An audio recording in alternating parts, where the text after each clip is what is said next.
여러분들은 무엇을 하실 때 행복을 느끼시나요? 저는 맛있는 음식을 먹을 때 행복을 느끼고, 좋아하는 게임에서 승리했을 때 행복을 느끼며, 통장에 월급이 들어왔을 때 행복을 느낍니다. 앞서 소개드린 것들을 할 때도 저는 행복을 느끼지만, 저에게 더 큰 행복을 주는 것이 하나 있습니다. 이 영상을 보고 계시면 아시겠지만, 저는 자전거를 탈 때 훨씬 더 큰 행복을 느낍니다. 물론 자전거를 타러 나가기까지의 과정이 생각보다 너무 귀찮긴 하지만, 날씨가 좋은 날 따뜻한 햇살을 맞으며 자전거를 탈 때 느끼는 그 행복은 앞서 설명드린 행복보다 훨씬 더 큰 행복을 저에게 안겨주곤 합니다. 이렇듯 인생을 살면서 느낄 수 있는 행복들은 우리 삶의 원동력이 되기도 하고, 고달픈 하루하루를 버틸 수 있도록 지탱해주는 든든한 버팀목이 되기도 합니다. 하지만 저와 같은 대부분의 사람들은 이와 정반대인 상황을 훨씬 더 많이 겪으며 하루하루를 살아갑니다. 예를 들어 제가 달리고 있는 이 자전거 길이 회사로 가는 출근길이라면 저는 과연 행복할 수 있을까요? 앞서 설명드린 제가 좋아하는 게임을 할 때 매 순간 패배를 하게 된다면 저는 과연 행복할 수 있을까요? 혹은 제가 갈비탕을 먹는 것이 아니라 쳐다보기도 싫은 감기약을 밥 대신 먹어야 한다면, 또는 냄새만 맡아도 쓴맛이 느껴지는 홍삼을 밥 대신 먹는다면 저는 행복할 수 있을까요? 아니면 들어오라는 월급은 안 들어오고 언제 쓴지 기억도 안 나는 카드값만 계속 빠져나간다면 저는 과연 행복할 수 있을까요? 대학교를 갓 졸업한 저는 취업을 하면 행복해질 줄 알았습니다.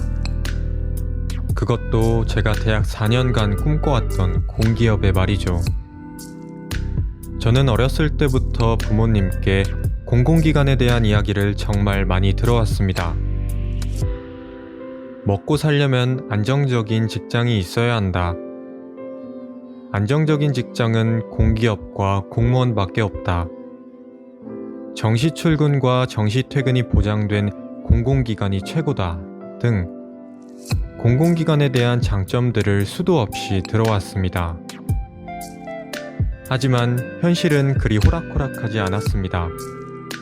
제가 그동안 주변 사람들에게 들어오고 상상해왔던 공기업의 이미지는 현실과는 많이 동떨어져 있었습니다. 부푼 기대감을 갖고 공단에 첫 출근을 하던 날, 제가 갖고 있던 공기업에 대한 환상은 한 번에 깨져버리고 말았습니다.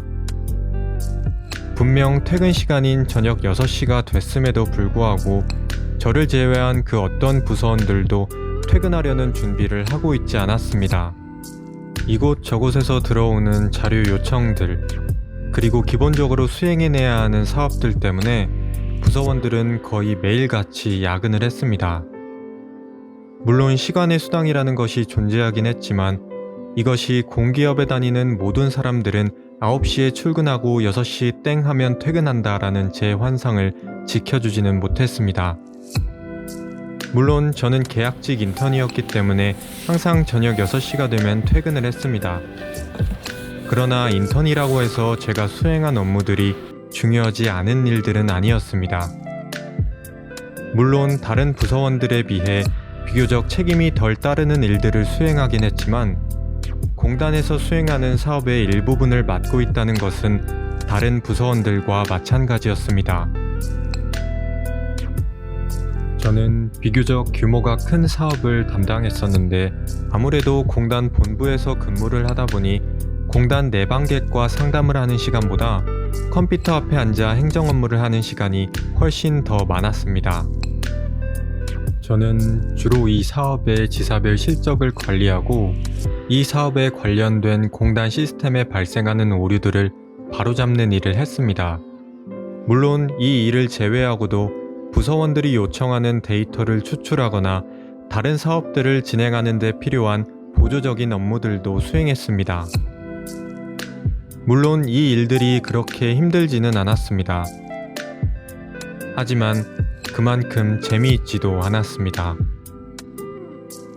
아니, 조금 더 정확히 말하자면 제가 8개월간 공단에서 인턴을 하며 경험했던 일들은 절대로 제 흥미를 자극시킬 만한 일들이 아니었습니다.